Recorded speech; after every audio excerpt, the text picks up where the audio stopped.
I'll go through this presentation and maybe I'll pause, every so often, maybe to ask for questions, or if maybe there's some clarification. Because unfortunately, I will only be speaking in English. And so thank you everybody for letting me speak in English. But maybe if there's some clarification that might be better communicated in Spanish, maybe we can pause from time to time. And you guys are welcome to have maybe a conversation in Spanish before we move forward. But we'll just try and keep this as informal as possible as I go through and talk about maybe some metrics to consider, about predictability.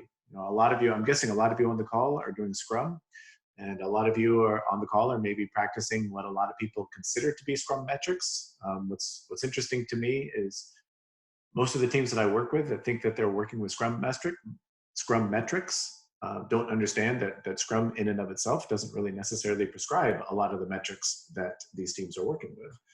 So what I am going to present here is an alternative, not necessarily a replacement, but an alternative to maybe some of the metrics that you're capturing right now. And these are some of the metrics that we talk about, I think, as was mentioned in the professional Scrum with Kanban class. So I guess without any further delay, let's get right into it. When we talk about metrics for predictability, and this talk is really going to be mostly around the idea of predictability. So when we talk about metrics of predictability itself comes from our customer's most important question that they are going to ask us once they give us work to start on for them. So we start on some work for them, and they are going to ask us, they're going to ask us a question. And that question, the first question they're going to ask us is certainly going to be, when will it be done? Right? In English, it'll be when will it be done. I don't know what it will be in Spanish, but in English, it's when will it be done. And there's some good news, and there's mostly bad news around that question, when will it be done? Is because when they ask when will it be done, they're actually looking for a very specific form of the answer, right? And that is to say, the answer to the question, when will it be done, that they want is always going to be in terms of a date or a number of days, right? What is the date that this is going to be done, or how many days is it going to take? Right? And it's usually even worse than that, because when they talk about a date, it's usually in terms of calendar time. So let me give you an example. Let's say it's December 1st, right? Because we're coming up in December. Let's say it's December 1st, and we tell our customers that thing that we're working on for them is going to be done in 30 days.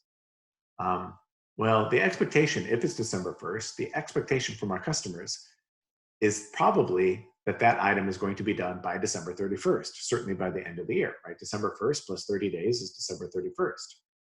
They're not sitting there thinking, well, the Christmas holidays are in there. Nobody really works over the Christmas holidays. And there are some weekends in there and nobody works over the weekends, and New Year's holidays in there. So when they say 30 days, they really mean the end of, or the middle or end of January. That's not what they're thinking. They're always thinking in terms of elapsed time. So whatever date, or especially whatever number of days that we give them, they're going to be thinking about that date in terms of elapsed time. Now, when we compare that to how we traditionally answer when will it be done from an Agile perspective, from a traditional Agile perspective, I guess I should say, in Scrum in particular, is if our customers ask when will it be done, and they're expecting a date, they're expecting an answer in terms of a date, the answer that we normally give traditionally is in terms of story points and velocity, which is completely, I don't want to say the opposite, but it's just completely not what they're expecting. Any customer, I'm sure that any customer that you've dealt with story points or velocity, probably one of the very first things that they do is they try to convert those story points to a date, or they try to convert those story points to a number of days, because that's really what they want to know. So maybe you've heard this one before. That story points are relative complexity. Story points is supposed to be a measure of relative complexity. Relative complexity is the best predictor of how long it will take an item to complete. This is one of the biggest arguments as to why we estimate in story points, is because if we understand relative complexity, that's, understanding that relative complexity, obviously a 1-point story is going to take less time to complete than a 5-point story, right? Well, not necessarily, because what we've done is what you can do, and you guys can do this yourself, is we can go in and we can track, how long is it taking us to complete stuff, compared to what we estimated in terms of a story point. And so this chart here says cycle time versus estimate. I haven't defined what cycle time is yet, but just know across the bottom here is is how long it took something to complete in days, and up the side here is that story point estimate. And at first glance, it might look like, well, hey, look, relative complexity is a pretty good predictor of how long, because you can see our higher level estimates took longer to complete. So obviously there's a correlation. Well, not really, because if you look a little bit more closely at this graph, look at all these items that were estimated to be 3 story points, right? Each one of these items got the same 3-point estimate, but one of these 3-point estimates took something about 5 days, and one of these took 45 days. So there's a range between 5 and 45 days, the same estimate. Right? Furthermore, if you look at all these stories clustered around 40, you see there was one story that was pointed at 1 or 2, this is maybe 2, that took 40 days, and there was one story that was pointed at 11 that took 40 days, right? So we don't know. If something is pointed at 3 days, we don't know how long it's going to take. And if something took 40 days to complete, we don't know how long. So if you just look at relative complexity as a predictor of how long it takes to get something done, what you'll find is there's very, very, very, very, very little correlation between the two. Here's another good example. In this particular, for this particular team, you can see their 3-point stories on average took 17 days to complete, but their 5-point stories, which are supposed to be more complex, took on average 13 days to complete. So you can see, just in general, I invite you to do this with your own data. What you will find out is story points are a very, very, very, very, very poor predictor. So the question becomes, why do we even bother with story points? Let's not worry about that yet, or let's not worry about that now. Let's talk about, well, what is potentially a better alternative, or what I'm going to suggest is a better alternative.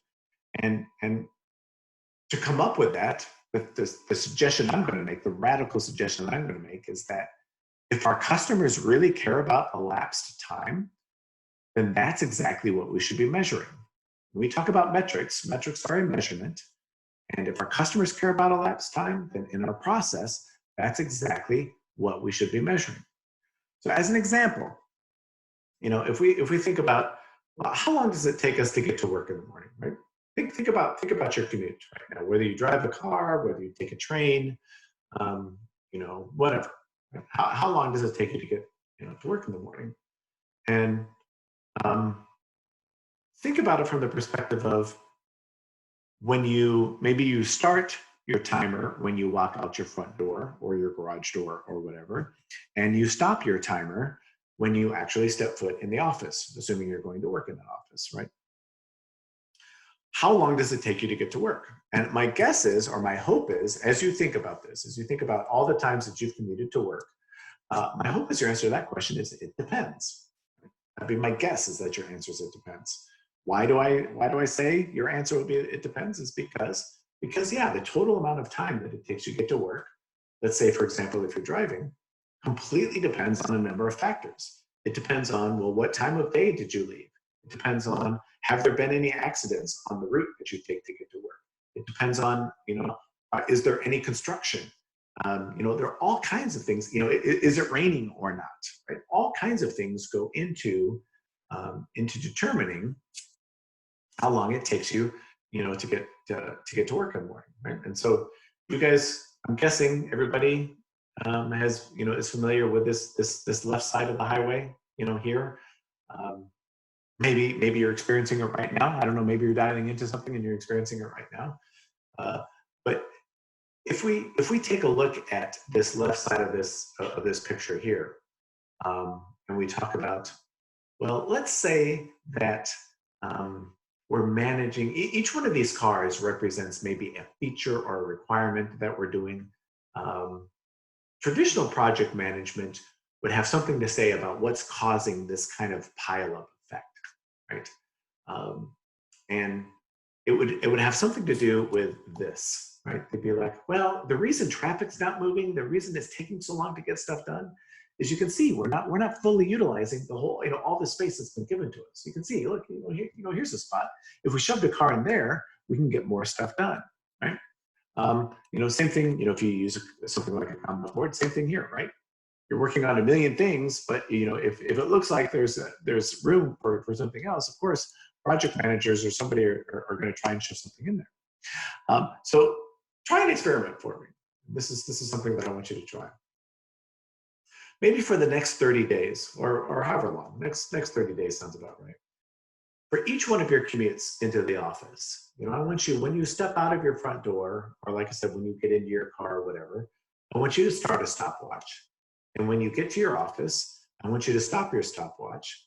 And over 30 days, for every single day, I want you to track how long, exactly in terms of elapsed time, how long it's taking you to get to work. And then I want you to take that data and I want you to plot it in a very, very, very specific chart. And in this chart, across the bottom is going to be our calendar time. So for each day that you have data for, so, say we'd start on December 1st, it'd be like, December 1st, December 2nd, December 3rd. We're going to have calendar time across that bottom axis there. And we're going to have elapsed time across up the side. If you do this experiment where every day you track how long it takes you to get to work, then I'm going to have you plot it on this chart. And over time, you're going to get a chart that looks something like that.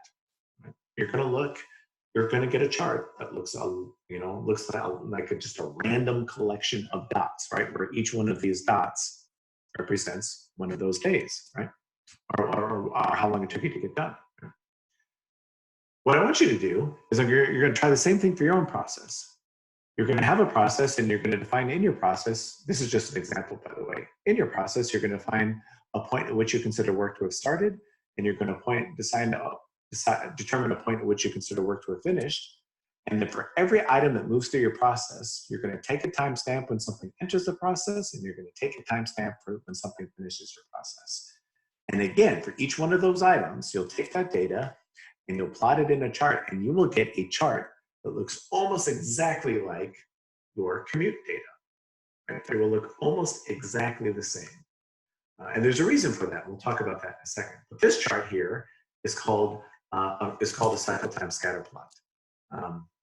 And the idea behind this is if you track nothing else, right? When we talk about metrics for predictability, the basic data that we're going to need in order to understand predictability from our customer's perspective. Because remember, from our customer's perspective, it's answering when will it be done in terms of elapsed time. If we track nothing else, we just need the date that an item starts and a date that item finishes for all work items. When you have those two dates, we'll be able to calculate a flow metric called cycle time. And all cycle time is a measure of the amount of the total elapsed time. Remember, elapsed time.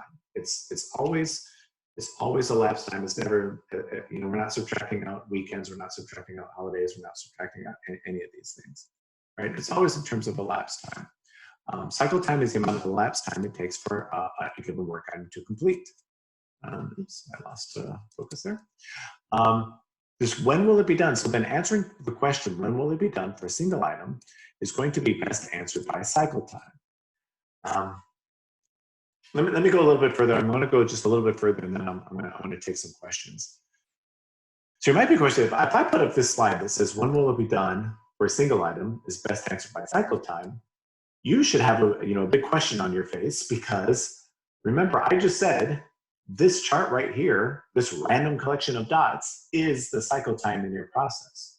How can we possibly use this random collection of dots to answer when will it be done, right? And so before I get into that, maybe I should just pause for just a second and see, are there any questions so far, or is there anything, any clarifying points that I can make?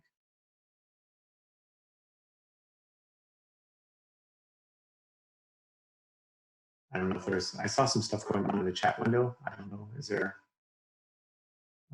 Yeah, check out the chat because they have some question.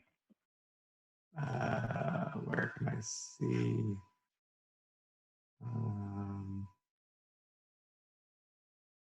Is the chat here?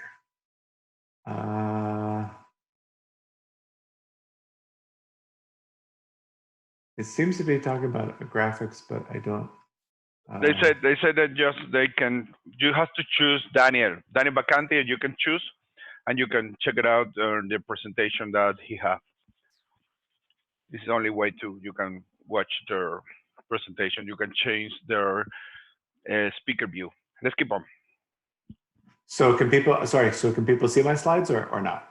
They can. I think there are some. Yes, they can. The answer that they can do it. Okay. Okay. Good. Go on. Good. Okay. Excellent. All right. Good.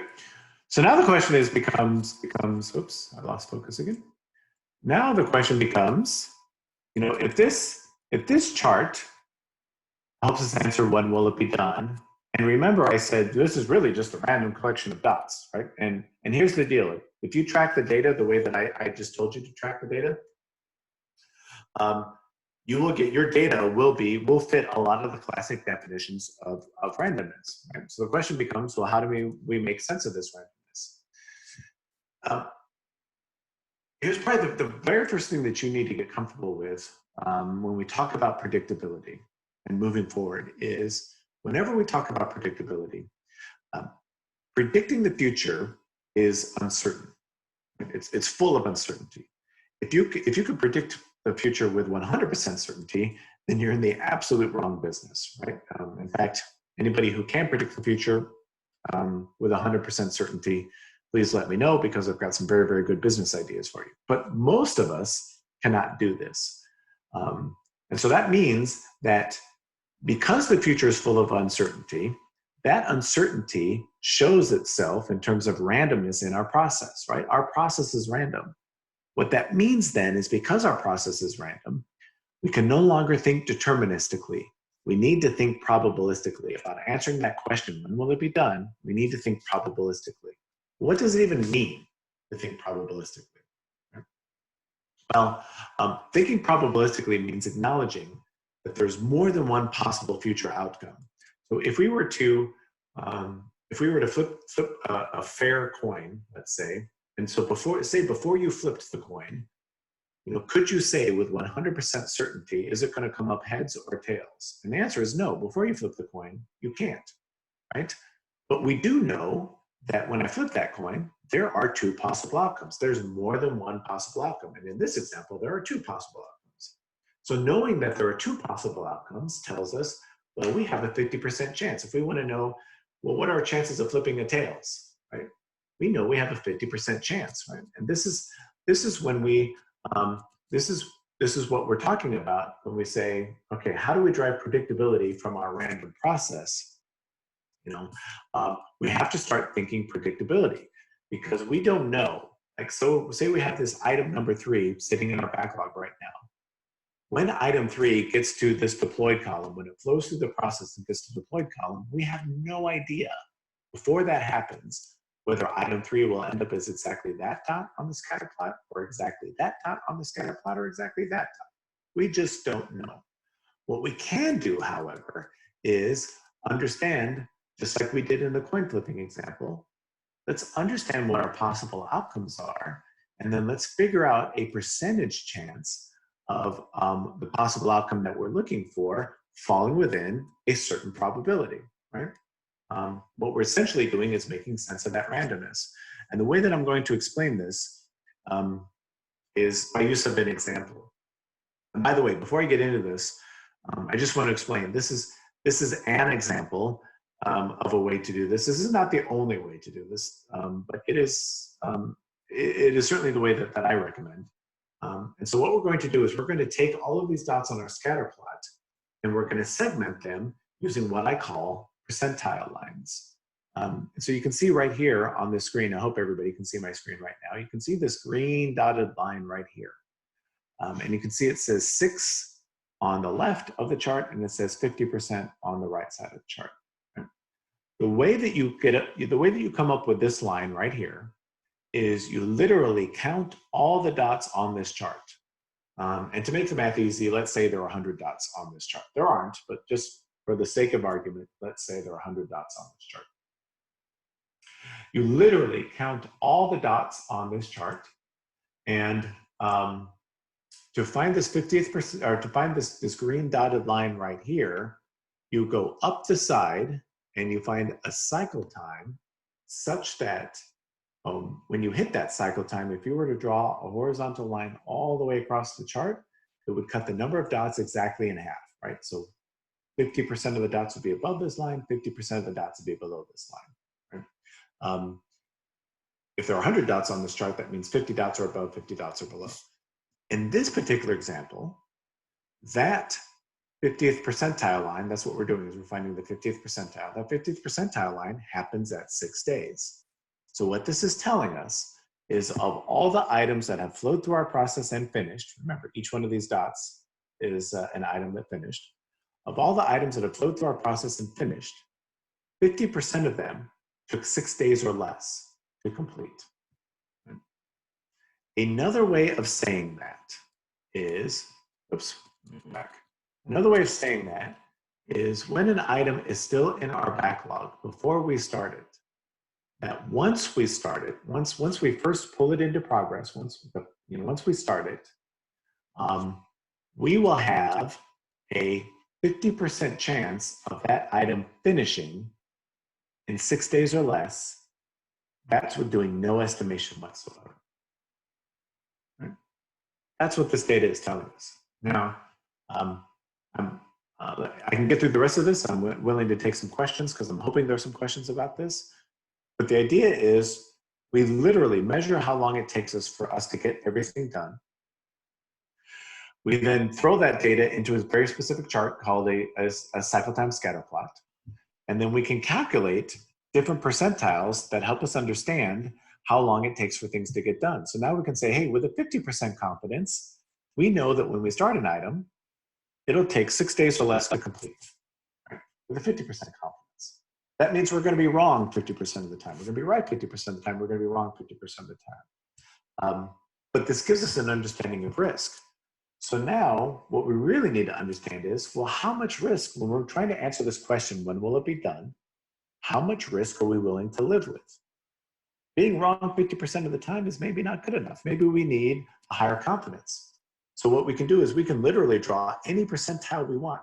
For example, maybe the next percentile that we're interested in is the 85th percentile. Maybe we want to plan to 85% confidence. We want to know with 85% certainty how long it's going to take for something to complete once we start it. You take the same data and you use the same approach, but now we want to find this cycle time where if we draw the line all the way across the chart, now 85% of the dots are below this line and 15% of the dots are above this line. Again, if there are 100 dots on the chart, that means 85 dots are below. If you were to count up all these dots below this line, there'd be 85. And if you count up all the dots above this line, there'd be 15, right? If there were 100 dots on there. In this example, that 85th percentile happens at 15 days or less. This should make sense to you. I mean, if we're running a random, if we acknowledge that our process is random, that to get a higher confidence in a random process means we need to give a wider range. Right? If we only care about the 50th percentile, that's 6 days or less. If we care about the 85th percentile, that's 15 days or less. If we care about the 95th percentile, if we want to plan with 90% certainty, that's 22 days or less. So again, now it just becomes a matter of trying to understand how much risk are we willing to live with. We can calculate a percentile line for that risk, and we can communicate our forecast based on that understanding. So again, if we want to plan to an 85% confidence, we would say when something starts, it'll be finished in 15 days or less. And these percentile lines essentially become your forecast. So let me pause again there. I don't know if there are any other questions that come through the chat window or not. I'm sorry, I'm not monitoring chat as I go through, but if there are some questions, I'd love to hear them. I have a question to Daniel. Yes, please. Yes. If you said that 85% to 50 days or less, what's going on with the risk. If you have different risks in another interaction, because right now is something that you know that's happened in the past, but in the future is you know, there are some risks appear and something happens with the infrastructure, or we can do a migration. And we face it different situation when we move on in the future. How we can handle that, or we have to change this you know, graph on every time. And what is your recommendation when you Yes. I understand. Everybody see a line? I don't know if anybody sees a line that has shown up on my screen. I'm not really sure why that's happened. But yes, to answer your question, you're exactly right. So one thing that I failed to mention before we got into this, and it's a fairly big assumption. It is a fairly big assumption that I was making, is that when I say that making a forecast, if I go back to this slide, when I say that making a forecast is essentially understanding how much risk you're willing to live with, and you know, and calculating a percentile that way. The big assumption that I'm making, and this is what you're pointing out, which I'm glad that you did.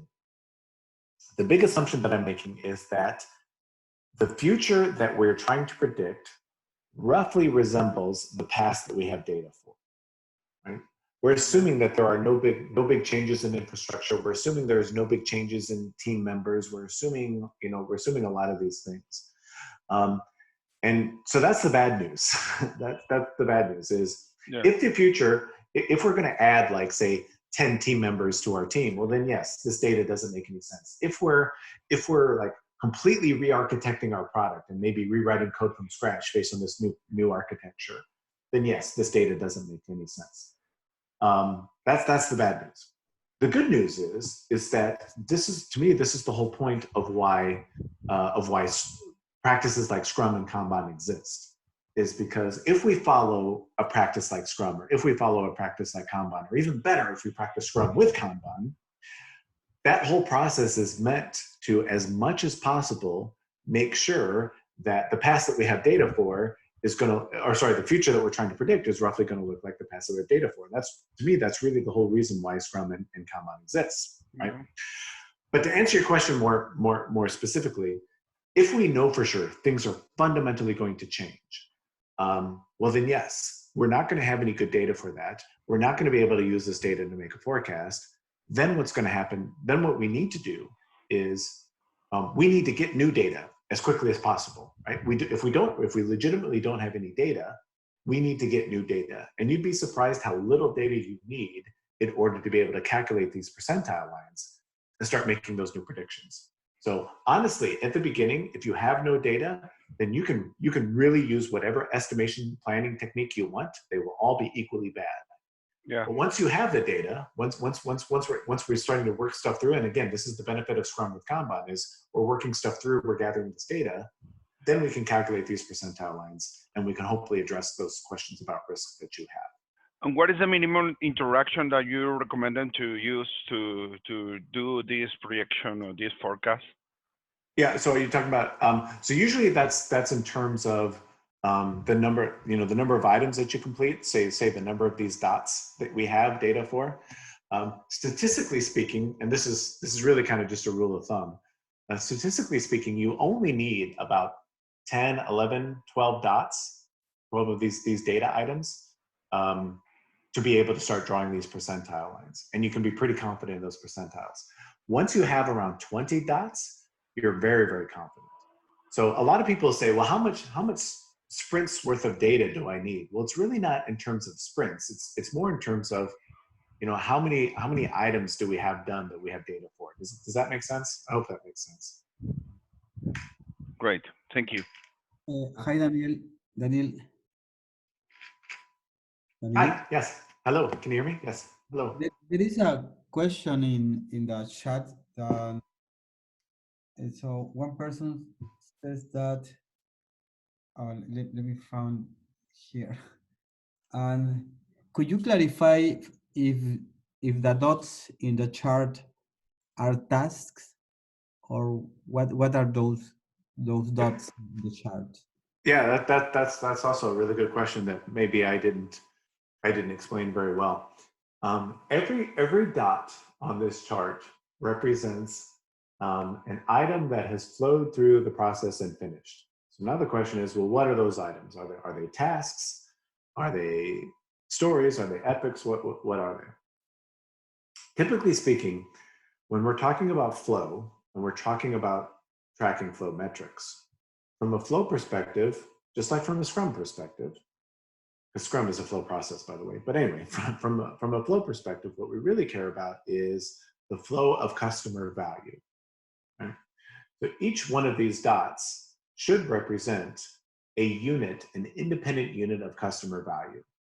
Now, in traditional Scrum language, I would argue that the way that Scrum talks about individual units of customer value is PBIs, right? If a product backlog item typically should represent a product owner's understanding of, hey, this is a unit of functionality of customer that represents customer value that I would like to have delivered, right? So typically speaking, these are, when we're tracking flow from a flow perspective, in a Scrum environment, they're PBIs. Now we can have a debate whether tasks are PBIs or not. In my world, I mean, in the way that I think about the world, tasks aren't PBIs. They're not product backlog items. So you're probably not tracking this data at the task level. That's not to say that you can't or you shouldn't, but the predictive value of tracking this at the task level, because generally speaking, tasks aren't of customer value. The predictive value of tracking data at the task level is minimal.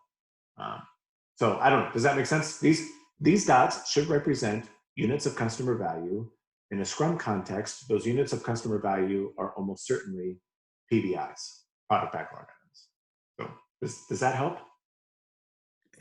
Yeah, for me, yeah. Okay, I don't know if it helps or yes. There is another question about how about the size of the story? And I think it's some way related to the last question. Yeah. Yeah, and I think this is the hardest thing for people, especially if you've been doing story points for a long time. I think this is the hardest thing for people to get over.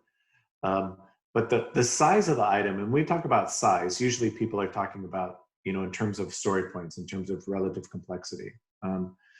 The size of the item does not matter, right? What we think our relative complexity estimate is, does not matter. It has almost no predictive value, and that's what I was trying to show you early on. Agilidad de métrica. Sorry, go ahead. Is that a question for me? Go on. If someone to get it down. ¿Quieres hacer una pregunta? Yes. Sorry, what? No.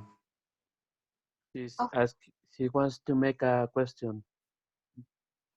Okay. Oh, okay. Come on. Go ahead. Nosotros traducimos. She wants to make the question in Spanish, so we could. Okay, that's fine. We can translate. That's fine. No hay problema. That's okay. Lo puede ser en castellano, acá lo ayudamos. No hay problema, nosotros lo cambiamos, la traducimos. Sí, no hay problema.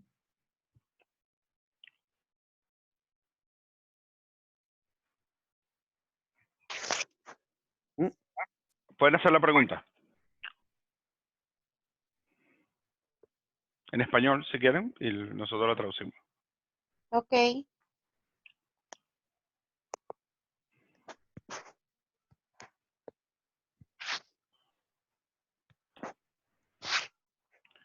Pregunten. Adelante, pues. Adelante.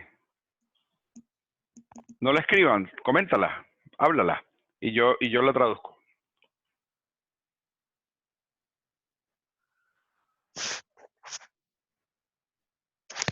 No question? No question? No question. Let's keep on. Oh, okay, yeah. So I guess sorry. To finish my earlier thought, and that's what I was trying to show you with those earlier plots. What you will find out is before we start a PBI and it has a point estimate to it, a lot of people think that point estimate will be a good predictor of how long it will actually take to get it done. And one of the things I'm trying to tell you in this presentation is those point estimates almost never tell you how long it will take to get done, right? You will not be able to say with a certain amount of confidence how long a one-point story takes. You will not be able to say how long a 3-point story takes. You will not be able to say how long a 5-point story takes, because remember, we're talking about elapsed time, and there's almost no correlation between elapsed time and relative complexity. And there are all kinds of reasons for that, and I have a whole other presentation on that. If you guys want to hear that sometime, I'm happy to come back and talk about that. But what I'm trying to get you to understand right now is the relative complexity, the size of these items when measuring elapsed time, it really just doesn't matter. And I know that's a very hard thing to understand and to accept, but it's true. So Daniel, and I saw some cases where some companies use some equivalence, like one story point equals to an amount of hours. Yeah. How could this metrics help to avoid the use of those practices? Yeah, and that's so. The thing that I want to make sure that everybody understands is these metrics, the way that I'm measuring these metrics are always from the customer's perspective.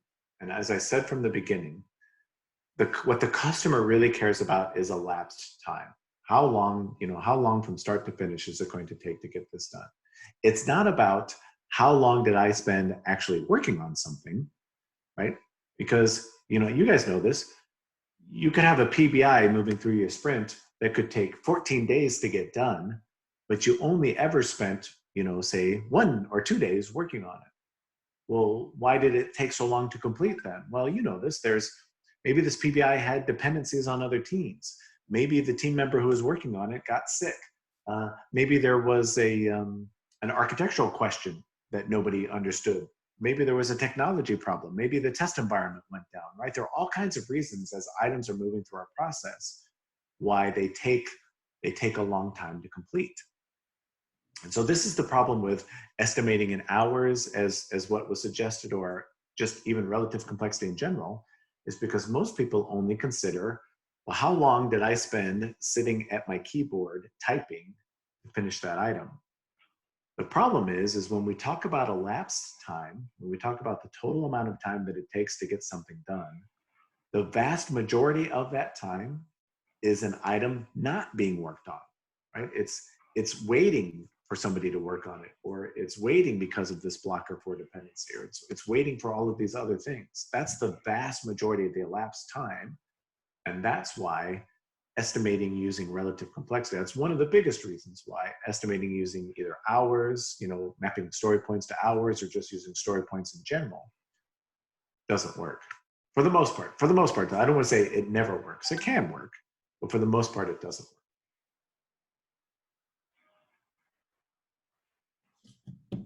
Yeah. Are there other questions, or shall I go on? Can I jump in? Yes, please. Can you hear me? This is Javier. Yes. Dan. How are you doing? Javier Borneson. Hi, Javier. Hi. 2 questions that I've seen in the chat that come up all the time. So it'd be nice if you could go over them. One is, when you look at the scatter plot, are we looking at different types of work or just one type of work? And what should we do? And the second question is, what's the impact of size, or does size matter? Yeah. So I think I just answered the second one. I hope I just answered the second question. But the first question is, are all these things the same type of work? And the short answer to that is probably not necessarily. Each one of these items could be a different type of work. So for example, maybe one of these is a new product feature. Maybe one of these is a a customer support request. Maybe one of these is a marketing request. So there could be all kinds of different types of work in here.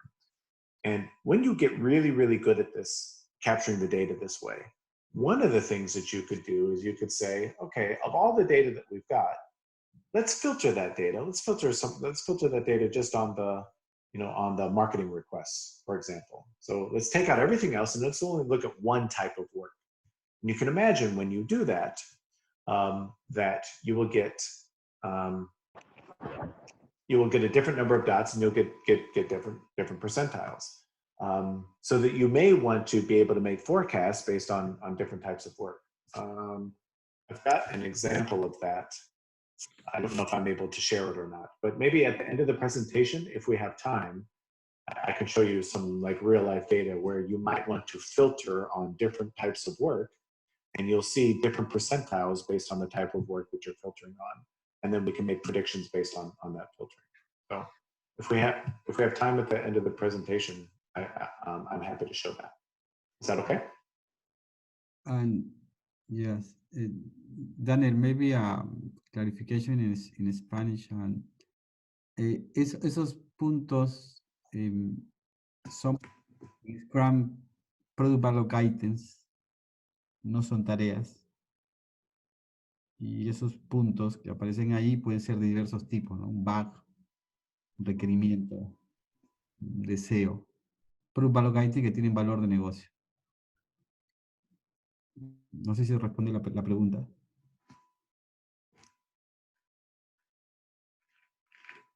Hola.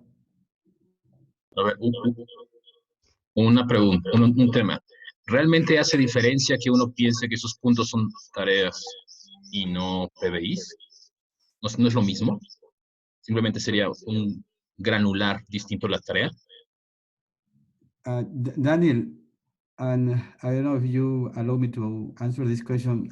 The question is if the task is the same as a product backlog item or something that could be identified as value in the chart. Daniel? I'm sorry. Can you? I'm not sure that I understood. Can you say that again, please? The question is if are tasks the same as PBI?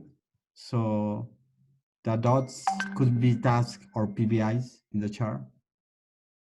Okay. Shall I explain that again? Or did you say that you wanted to answer that? Maybe in Spanish, if you don't mind answering, that's fine. If you'd like to take a shot, that'd be great. La diferencia cuando hablamos de flujo es que los ítems del flujo entregan valor de negocio. Es flujo de entrega de valor de negocio desde el punto de vista del cliente. Las tareas, desde la perspectiva de tareas del equipo, no representan valor de negocio. Por lo tanto, los puntos no son tareas. Y hay una diferencia, justamente. Pat, se me disculpan, pero hay algo que importante que dijo Daniel. Que para mí, por lo menos, entiendo que tiene que ser un ítem que entrega valor. Sí, claro. Pero para mí la pregunta era, o el punto es, la complejidad, si la complejidad de la tarea o PBI importa o no. Si toma más días o menos días o no sé. Y Daniel dijo que en realidad estadísticamente no importa. Básicamente, no tiene relevancia tomar en cuenta cuánto te demores en hacer, o sea, cuánto esfuerzo te implica hacer la tarea. Sí, al final no hay diferencia entre uno y otro. Lo que pasa es que no estamos hablando de tareas porque si fueran tareas, lo que fluiría en ese flujo no necesariamente entrega valor. Sí, entiendo. Yo creo que en esa parte, o sea, estoy de acuerdo contigo con eso. Sí. Y bueno, Daniel también explicó sobre el tema de, a veces es difícil separarse el tema de los puntos de historia. Aquí no interviene el tema de la complejidad, sino el tema de cuándo empieza y cuándo termina. Que es Exacto. Todo lo demás está sujeto a lo que suceda, ¿no? Un entorno empírico de Scrum. Claro, y al final, Bueno, creo que si entendí bien, Daniel dijo que al cliente le importa al final cuando tú entregas al final. Valor. Cuando entregas Eso, valor. valor, exacto. Desde Sí. el punto de vista del cliente. Y eso es lo que se mide en realidad, ¿no? So we were saying that in the end, the important is that we are delivering value. Yes. And that's a big difference between, and that's why, for what I understand or for what we are discussing is, that's a big difference maybe between a task and a PBI. Yes. Yes, Daniel, at the beginning in my presentation in Spanish, my first slide was, what is the goal? And the goal is the improvement of business value and improvement of business to customer. Yes. Yeah. So to make context to this presentation. So the goal is customers, the goal is to give value to companies. Yep. Yep. And that's, yeah, and that's why for the most part, when we talk about flow metrics, what we really care about is that value. What is the representation of that value? And typically that value is not represented by tasks. I'm not saying tasks are bad, and I'm not saying that you should not use tasks, but typically a task doesn't represent customer value, right? A PBI represents customer value. So yes, everything you said is exactly right. Yes.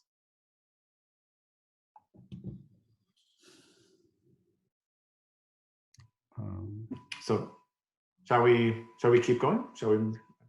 There is Yes, go on. another question. Okay. The question is about what is delivering value.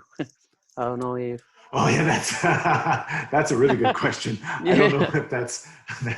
I think that's a different presentation. I don't know if that's this one. Can we maybe save that for later? I don't. That's kind of not part of this presentation, unfortunately. I agree. Okay. Well, so yeah, let's maybe move on and see. For example, no, I don't do any of this stuff. Well, let me just go into these examples. One of the benefits of looking at your data this way is, so this is a scatter plot. This is an example of a scatter plot from a real team. And when you look at your data this way, now you can fundamentally see when teams, make changes, when they make improvements, or even when bad things happen, right? So as you look at this chart, you may know nothing about this team, you may know nothing about what they were doing, you don't know anything. But one thing you probably do know is you can see right here around October 1st, you can see something changed on this team, right? Earlier, before October 1st, you can see how our dots are kind of all over the place, and you can see you have kind of these more extreme outliers. But after October 1st, you can see that, hey, look, these dots get a lot tighter. They get a lot more predictable. Dare I say, they get a lot more predictable. And to me, this is one of the great benefits of using a cycle time scatter plot, is we can go in and we can say, oh, maybe in like a retrospective, a sprint retrospective or something like that. What happened here right around October 1st? And hey, let's keep doing that. Or, potentially more importantly, what was going wrong before October 1st? And let's not do that anymore. Because what we can do is this next slide I'm going to show you, we're actually zooming in. We're going to zoom in on just this part of the chart, where up until October 1st. So you can see this is just showing that data. On the left side here is October 1st. This is that zoomed in part of the data. And the interesting thing to note about this chart is, let's say that this team, and we can say this for sure because I know the team and this is what was happening.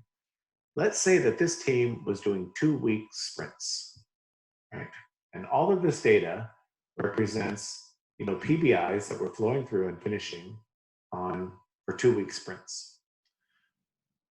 By looking at these percentile lines, I'm hoping what you guys can see is that if this team is running 2-week sprints, then if they started a PBI on the very first day of the sprint, you can see they had at best a 50% chance of finishing that item within that sprint. Hopefully everybody can see this. This 50th percentile happens at 14 days. So if they're running 2-week sprints, remember we're talking about elapsed time, so 2-week sprints is 14 days. They had a 50% chance of finishing that item within that sprint. If they wanted to plan to an 85% confidence, you can see that's now 33 days. That's now up to 3 sprints. It could take up to 3 sprints for this item to finish. Right? It's not a very predictable process, right? You're only right 50% of the time within a given sprint. It's not very good. So what this team did is they went and said, now you can see this is zoomed in after October 1st. This is their data after October 1st. And you can see they made some changes to improve their predictability. So now you can see their 85th percentile is now 13 days. So now with 85% confidence, they know that if they start something at the beginning of the sprint, that it has an 85% chance of finishing within that sprint. You can see there are still some items that are going to take longer than one sprint to finish. I mean, that's just how probability works, which is, you can see compared to this other chart, this other side of the chart, where the 85th percentile was 33 days. Now this team is much, much, much more predictable. And some other interesting patterns that you can see on a chart. This is something that I like to call the triangle of death. And you can see the reason it's called the triangle of death is because there's kind of this triangle pattern on here. But the reason that's a problem is over time, you can see the cycle time is getting longer and longer and longer. It's taking longer and longer and longer for stuff to finish. This is you can see triangles over and over and over again. This is a release pattern for a particular company that I work with. And you can see they had several, amongst their releases, they had several mini triangles of death. So before I get into what factors affect cycle time, is this what I just talked about here, where what we can do is we can take our data and we can take a look at different parts of the data and we can see, are we getting more predictable or are we not getting more predictable? And what are some patterns that are emerging on our scatter plot? I'm hoping all of this makes sense. Let me keep going and then we can pause at the end, I guess, for questions. So now one thought that you might have, well, okay, what are some of the factors that are affecting charts that look like this? Why do we get these triangles? Why do we get these other extreme outliers? Why do we get that? The biggest component of cycle time that you need to be aware of is work in progress. And this is where I want to get back to this chart right here. Is the biggest problem with this left side, everybody knows this, with this left side of this picture here, where all these cars are stuck on this highway, is there are too many cars. Everybody knows this. The more cars that you shove on a highway, the longer it's going to take for each one of those cars to get through that section, right? That's the very definition of a traffic jam. You've got way too many cars going through one section of your roadway, as opposed to this right side of the highway. You can see where there aren't too many cars. When you start to reduce work in progress, the number of items that you're working on at any given time, when you start to reduce that, you can see stuff starts to flow much, much faster and much more predictably, like this right side of the highway. The only difference between this left side and this right side, for the most part, is the number of cars there, right? And this leads us to something called Little's Law, and we don't have time to get into this. I just kind of want to introduce this, but this concept of working on way too much work in progress affects cycle time is actually a mathematical fact. And for any of you who haven't seen this equation before, this equation, as I just said, it's called Little's Law. And what this tells us is there's a relationship between work in progress and cycle time. And that relationship is that on average, the more things you work on, the longer it's going to take for each of those things to complete on average. This is where, in my experience anyway, where most Scrum teams get into trouble is on the very first day of the sprint, they start every PBI in their sprint backlog. They start every single one of them. And then on the last day of the sprint, they finish if you're lucky, you finish every PBI on your sprint backlog, right? And the reason that you're not getting predictability throughout the sprint is because you're starting way too many things, right? The better Scrum teams, those of you who participated on better Scrum teams, the better Scrum teams will only start 1 or 2 PBIs at the very beginning of the sprint. What they're really doing is they're controlling for work in progress, because whether they know it or not, that's the biggest factor that affects cycle time. These are some other things that are going to affect cycle time. You know, when items get blocked, when there are blockers, these blocks are different than impediments, by the way. When stuff gets, if there's an external dependency, like I said, if team members get sick, right? All of these things are going to affect cycle time. So, questions about any of that so far? Oops. Right? This idea of, if we want to get control of our scatter plot, if we want to make our scatter plot more predictable, we need to understand what are some factors that affect cycle time. Work in progress is one of those things. You know, external dependencies. You know, all those other things. Those are other. So let me pause there before I wrap up. Let me pause there for any questions. I have a question, Daniel. What's going on when you are in the innovation process and you're a finder and try new technology, and how you can project this and you're forecasting this information or not?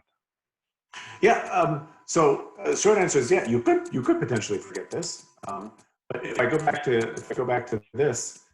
If you're in an environment dominated by innovation, especially if you're doing something like Scrum, you've got two things that can help you out here. Number one, the sprint by itself is a time box, but hopefully we're time boxing our innovation activities to 30 days or less, or 14 days or less, or something like that. But even better than that, I would say, and this is the reason why it's important to understand these percentile lines, is if we're in more of an innovative process, maybe we don't need to be as predictable as, say, a regular product development process. Maybe we don't need to plan to the 95th percentile. Maybe we don't need to plan to the 85th percentile. Maybe something like the 70th percentile is good enough, or the 50th percentile is good enough, Yeah. And that's really where I think this data can help, is we can say, you know what, this is the context we're in. This is how much risk we're willing to live with in this context. If it's innovation, it's maybe 50 or 70%. If it's customer support, maybe it's more like 85% or 95%. Does that make sense? Does that help? Yes. And you can mix this with class of service or not? You can, and again, that's a whole other conversation. As you guys may or may not know, I'm not a very big fan of class of service. Yeah. But you absolutely could. You absolutely could say, hey, for our expedites, what are our percentile ranges for our expedites? What are our percentile ranges for our standard class of service, for our intangibles? You could, and maybe probably should, measure your data for those different classes of service. And the VUCA environment, how you handle with this? If your customer rejects all the things that you are in the process of innovation, and you are find a way to review and to improve your process, but let's keep on handle on your maintain a product, because it's your main product, where you are working in another path to innovation, and this. Their customer is now, how can when you think that you're putting in production and something like this, how you handle this? Yeah, and so that's why, that's one of the things. And again, if we're talking about predictability, because what I'm hearing from you is, that you've got a context that's dominated by two types of work. Maybe kind of this more innovative work, and maybe this kind of more customer support work, right? Just for example, right? So from a predictability perspective, one of the things that you may want to do is, if we talk about limiting work in progress, is we could say, for any given sprint, this is how many of those innovation items we want in progress at any given time, and this is how many of those customer support things we want in progress at any given time. And that'll help us to understand. I mean, this is probably a conversation that needs to happen with a product owner, what that right mix is. But that will help us to understand, hey, when is it appropriate to start a new innovation item versus when it is appropriate to start a new customer support item. Do you see what I'm saying? Does that make sense? So we might say, you know, hey, we went to, for a work in progress on this, we went to customer support and one innovation, just for example. I don't know, I'm making it up, right? That might be something you do. Yes, great, thank you. Johan, we have a training, Scrum with user experience, where we discuss something like innovation and how to create hypotheses to experiment inside a sprint. Maybe some effort could be addressed in the training. Great, thank you. So it just, I mean, if you, we've really literally only scratched the surface of, you know, of all of this stuff. If anybody, shameless plug here, if anybody really wants to dig deep and learn a lot more about flow metrics and how they might help you, this is a book that I've written that's available. You know, if you really want to learn about how all of this flow stuff is applied to Scrum in general, I highly recommend that you check out the Professional Scrum with Kanban classes that Scrum.org offers. You know, I'm hoping, I believe, you know, Johan or Joel, you guys know, I don't know, I assume we're offering some Professional Scrum with Kanban classes there. I hope we are. If not, we need to figure out how to do that. But if people want to learn more, the Professional Scrum with Kanban is the way to go. For next time, I'm just going to give you guys some homework. I want you to answer, if I get invited back, I don't know if I'll get invited back, but the next presentation will cover, what does a 19th century Yorkshire cotton industrialist have to do with a Manhattan Project? I hope this makes absolutely no sense to you. It should not make any sense, which is why we have to talk about this next time. You know, here's my contact information. I'd love to hear from you as you guys are starting to play around with flow metrics. I'd love to hear with you. When I hear from you, please, you know, follow me on Twitter, connect with me on LinkedIn using that email address. Before I say goodbye, though, I want to make sure that I've answered all your questions. So, are there any other questions that we can talk about? Because I think we've still got a few minutes. Yes. Anybody have a question? No? Yes? I do have one question. Great. Will we have another similar training? I mean, I hope I get to come back and talk to you guys, but you know, you guys tell me. This was great. Thank you very much. Extremely useful. And will the presentation be shared? Yes, I will make sure. Johan, should I send the presentation to you? Is that the best way? And then you can share it out to everybody. Is that okay? Great. And this presentation is recording, and we can, you know, put it in our community to check it out and listen to the whole thing that we talk in this presentation. That would be great if the recording could be shared, please. Okay. Thank you. Yeah, I had a question for Daniel. Yes, please go ahead. This is about talking to the C-level. Yes. Yeah. What if, what if we had to go with, I don't know, some historical information from the team, and we perform some forecasts, and what would you recommend the speech to talk to C-level in order to get their attention, or I don't know, their commitment, their engagement with this approach? Yeah, wow, that's a great question. If I had a really good answer to that, you know, I'd probably be lying on a beach somewhere counting all of my money.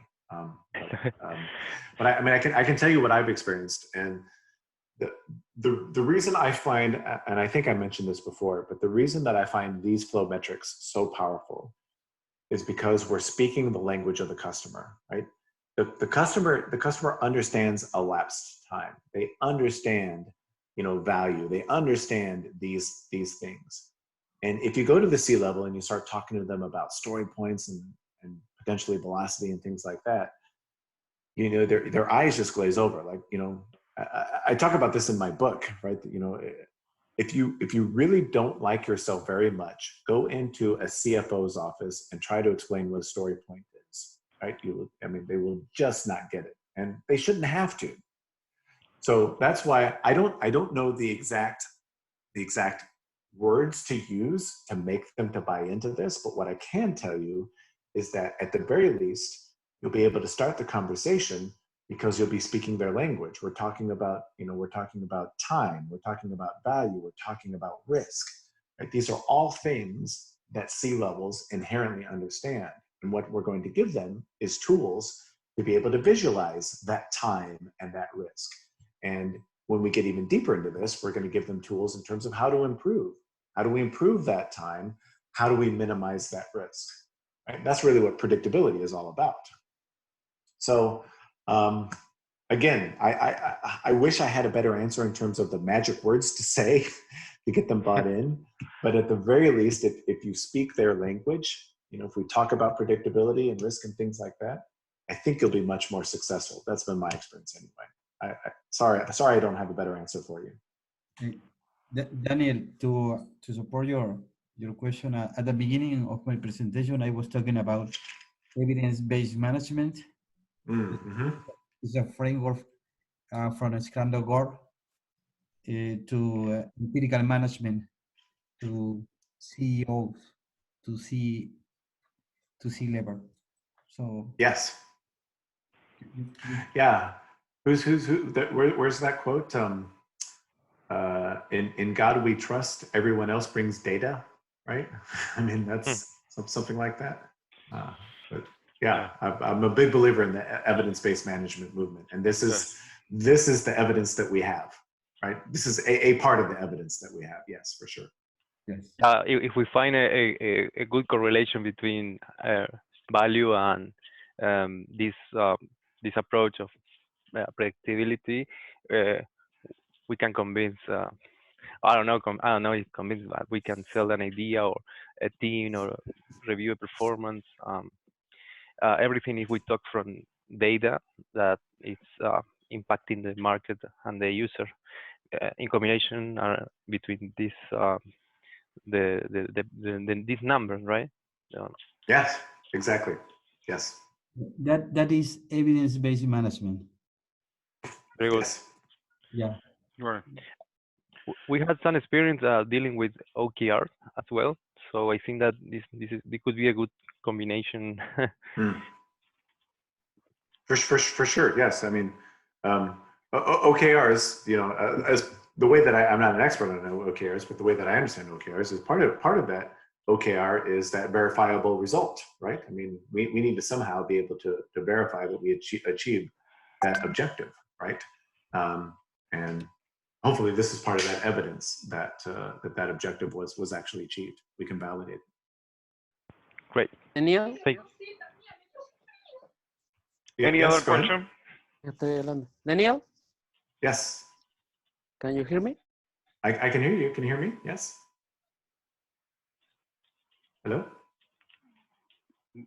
Go on. Ask the question.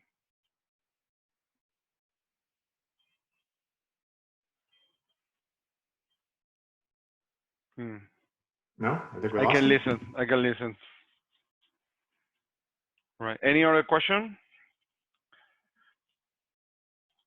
Okay. Well, if there are no other questions, can I just say thanks to Johan for NUL for setting this up, for all your support in making this happen.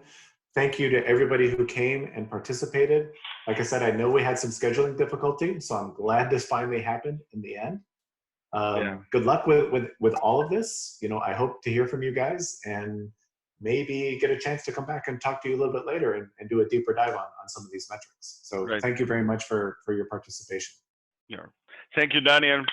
Clap for you because you make a great presentation. Thank you. Thank you very much. Thank you. Okay. You clarified a lot of you know, knowledge and some experience that we have, and we don't know how to, you know, connect with with our teams, and I'm working with Martin. I know what is the thing that he wanted to do with this question, because we wanted to working with a lot of teams. We are more than 35 teams working together in Scrum, Kanban, in different, and we are finding a way to predict him and to give you another, tools to the C-level and managers to handle and big one project or the web page or the airlines, and it's pretty difficult to and tough to handle with different kind of product, and this is their working that we are facing right now, and we are working in a difficult environment, and we want to get more quiet and to get the numbers to forecasting how the thing or working that we are do in the future. Wow. Okay. Well, good. I mean, best of luck for all of that. I mean, that does not sound easy at all. Yeah. So, but I hope this helps maybe just a little bit. Maybe just. Yeah, it's a light in the way that we can use it to do a test and experiments with different with the project and with the teams, and we can talk later if we are okay, and we can do a presentation together. Is working or not. Yeah, that'd be great. I'd love to hear how it goes. Yeah, for sure. Great. Okay. Thank you very much. We are so glad and we are happy to give it to you. And we are waiting for you from until May, because you are invited in the Professional Scrum Chile, where we are in contact. Where we are find some time in your schedule again in the future and the next year, and we can talking about whole this thing and some amazing thing that we have to do with the teams. Thank you. Thank you, everybody. Thank you. Muchas gracias, everyone. Bye-bye. Bye. See you guys. Bye.